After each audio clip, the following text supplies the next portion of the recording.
Bismillahirrahmanirrahim. Assalamu alaikum dear students. Today my lecture is on area and length in polar coordinates. Area and length in polar coordinates. Polar coordinate system हमारे पास ये होता है कि आपके पास कोई भी curve plane में जब होती है एक्स एक्सिस और वाई एक्सिस में, तो हम जब पॉइंट है, पॉइंट से ओरिजिन तक की जो लेंथ होती है उसको हम रेडियस कहते हैं, मतलब आर से उसको डिनोट करते हैं।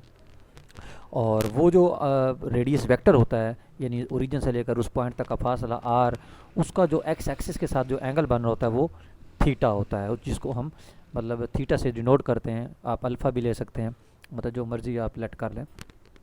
फिर इसमें ये है कि आपने क्योंकि दो पॉइंट्स नेबरिंग हमने ले लिए, एक पॉइंट पी ले लिया, एक पॉइंट जो है वो हमने कोई दूसरा उसके नेबर में कोई दूसरा पॉइंट क्यू ले लिया, जो भी मतलब दो पॉइंट हैं,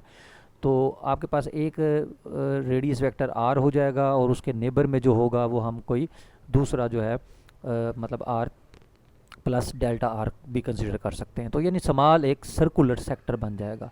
और हम जानते हैं सर्कुलर सेक्टर का जो एरिया होता है वो होता है हाफ आर स्क्वायर थीटा। तो इन जनरल जारी बात है, क्योंकि आपके पास हमारे पास जो पॉइंट्स हमने कर्व के पढ़ लिए हैं वो के पॉइंट्स लिए हैं, तो के पॉइंट्स तक का जो टोटल एरिया होगा वो क्या होगा, आपके पास आर के का स्क्वायर और डेल्टा थीटा, यानी स्मॉल एंगल और स्मॉल रेडियस जो आपके पास रेडियस वेक्टर है उसका r half r square theta formula होता है। तो ये बने हाफ आर के का स्क्वायर और डेल्टा थीटा के। अब आर आपके पास क्योंकि पोलर कोऑर्डिनेट सिस्टम के अंदर आपके पास जो पोलर इक्वेशन होती है, यानी पोलर फॉर्म में जो इक्वेशन होती है वो होती है r is equal to f of theta. तो ये बन जाएगा हाफ एफ थीटा के का स्क्वायर और डेल्टा थीटा। क्योंकि हमारे पास जितने देखें ये जितने सर्कुलर सेक्टर बन रहे हैं, तो आपने टोटल कर्व का एरिया अंदर फाइंड करना है। तो जितने सेक्टर्स हैं उनको क्या करें, आप उनके एरिया को ऐड कर दें, तो ये हो जाएगा समीशन ए के बराबर हो जाएगा समीशन के is equal to 1 to n half r square d theta. क्योंकि अगर आपके पास पॉइंट डिस्क्रीट हो, तो मतलब अगर डिस्क्रीट आपके पास इंटीजर्स हैं, जैसे इंटीजर्स 1 2 3 4 एंड सो ऑन, तो हम सिग्मा यूज़ करते हैं उनका एरिया कैलकुलेट करने के लिए। अगर आपके पास उसमें डिस्क्रीट भी हैं और वेरिएशंस भी आ रही हैं, यानी आपके पास बहुत सारे पॉइंट्स हैं, यानी इनफाइनाइट पॉइंट्स हैं कर्व के ऊपर, तो हम क्या करते हैं उस सिग्मा को रिप्लेस कर देते हैं इंटीग्रेशन से। तो आपके पास जो टोटल एरिया आएगा अंडर द कर्व वो बराबर हो जाएगा इंटीग्रेशन थीटा 1 यानी alpha to beta half r square d theta. तो ये आपने फार्मूला याद रखना है कि आपने किसी भी कर्व का एरिया फाइंड करना है under over the interval alpha to beta, यानी ये आपके पास एंगल्स हैं, और half r square d theta. और एरिया डिफरेंशियल जो है उसका जो फार्मूला होगा वो डी ए के बराबर होता है, तो वो बराबर half r square d theta के बराबर होता है। अब जैसा कि यहाँ एग्जांपल हम देखते हैं, वो कह रहे हैं find the area of the region in the x y plane enclose by the cardioid r is equal to 2 into 1 plus cosine theta. यानी ये कार्डियाइड आपके पास है, कार्डियाइड की जो मैक्सिमम वैल्यू होती है वो आपके पास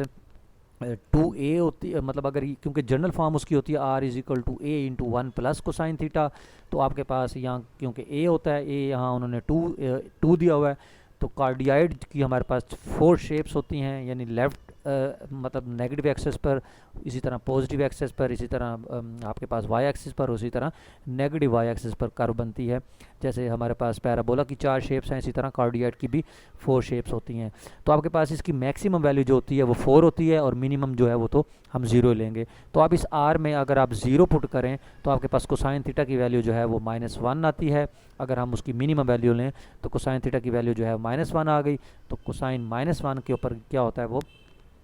माइनस कोसाइन थीटा -1 किस पर होता है, पाई के ऊपर होता है। और इसी तरीके से जब हम कोसाइन की वैल्यू 4 लेंगे तो आपके पास अगर यहाँ हम 4 पुट करें, क्योंकि 2 है उसकी मैक्सिमम वैल्यू है, तो 4 पुट करने से आपके पास 2 आ गया, तो 2 - 1 1, तो कोसाइन थीटा 1 कहाँ होता है, 0 पर, तो ये बन जाएगा 0 से लेकर पाई तक, यानी आपके पास 1 एक्सिस के। क्योंकि जाहिर बात है कार्डियाइड के जितनी ऊपर है उतनी ही नीचे है, तो ऊपर से भी एंगल आया और इसी तरीके से, यानी ऊपर से इसकी रोटेशन उसी तरीके से नीचे से भी इसकी रोटेशन होगी। तो वो ग्राफ में कह रहे हैं determine the radius O P sweep out the region exactly from theta from 0 to 2 pi. यानी क्योंकि जाहिर बात है ये सर्कल की शेप में है, तो जैसे जैसे यानी 0 से पाई ऊपर तक, फिर इसी तरह 0 से लेकर पाई यहाँ, यानी अगर टोटल आप 0 से पाई ले लें तो हम ऊपर वाली लेंथ कैलकुलेट करेंगे तो 2 से मल्टीप्लाई करना पड़ेगा। लेकिन अगर आप 0 से 2 पाई ले लेंगे तो आपको किसी से मल्टीप्लाई नहीं करना, आपके पास टोटल जो है उसकी लेंथ हासिल हो जाएगी। तो फार्मूला लगाया, लिमिट फ्रॉम 0 से 2 pi half r square d theta बराबर हो गया 0 से 2 पाई हाफ आर की वैल्यू आपको दी हुई है, उसका आपने स्क्वायर लिया, यानी 4 into 1 plus cosine theta whole का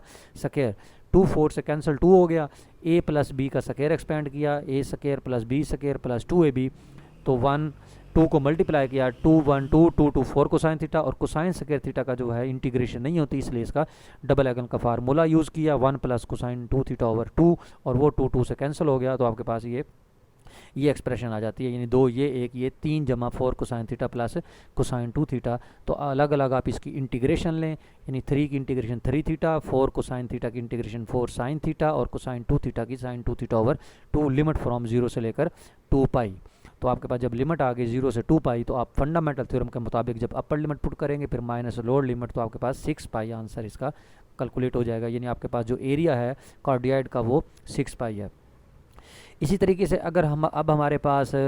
दो कर्व्स हों, और अगर आपने दो कर्व्स के दरमियान अगर आपने एरिया कैलकुलेट करना है, तो उसका क्या होगा, आपके पास एक कर्व ज़ाहिर बात है एक ऊपर है एक नीचे है, तो जो ऊपर कर्व है उसका एरिया ज़ाहिर बात है ज़्यादा है, जो नीचे लोअर है उसका एरिया कम होगा। तो आपने बिटवीन अगर एरिया फाइंड करना है, तो आपने बड़ी वाले मतलब जो जिसका एरिया ज़्यादा है उसमें से आपने छोटे एरिया वाले जो कर्व है उसमें से उसको माइनस कर देना है, तो आपके पास बिटवीन एरिया हासिल हो जाएगा। तो इसलिए उन्होंने कहा देखें, अगर R1 जो है R2 से छोटा है यानी R2 बड़ा है, तो हम क्या करेंगे, हाफ R2 के स्क्वायर में से हाफ R1 स्क्वायर वाला एरिया जो है वो माइनस कर देंगे, तो आपके पास ये फार्मूला बन जाएगा,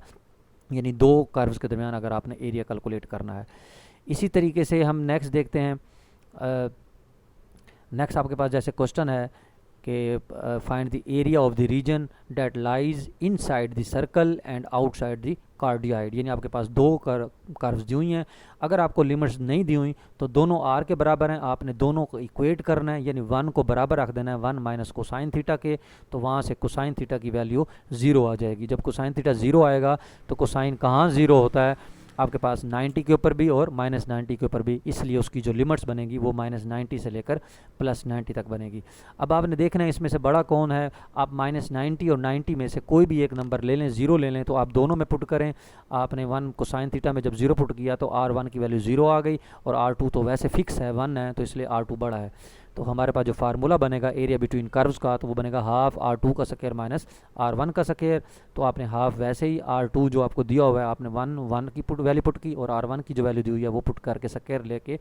उसको सिंप्लीफाई किया, और उसी तरीके से इसकी इंटीग्रेशन लेके फंडामेंटल थ्योरम अप्लाई कर दिया, तो आपके पास एरिया बिटवीन टू कर्व्स हासिल हो जाएगा।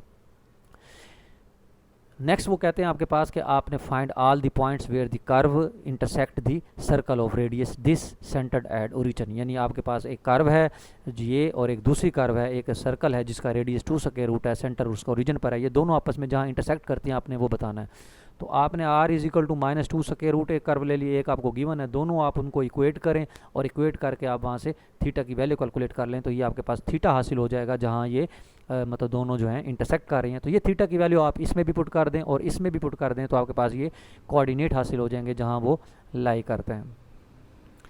नेक्स्ट हमारे पास टॉपिक है, आपने पोलर कर्व के अंदर आपने क्या कैलकुलेट करना है, लेंथ कैलकुलेट करनी है। ये इंशाल्लाह हम इसका जो क्वेश्चन है मतलब इसका फार्मूला है एक, मैं इसको नेक्स्ट वीडियो में इंशाल्लाह मैं कराता हूँ। तो यहाँ तक आप फ़िलहाल यहाँ area of the curve calculate करें। नेक्स्ट इंशाल्लाह वीडियो में मैं आपको length in the polar form जो है हम इंशाल्लाह उसको डिस्कस करेंगे।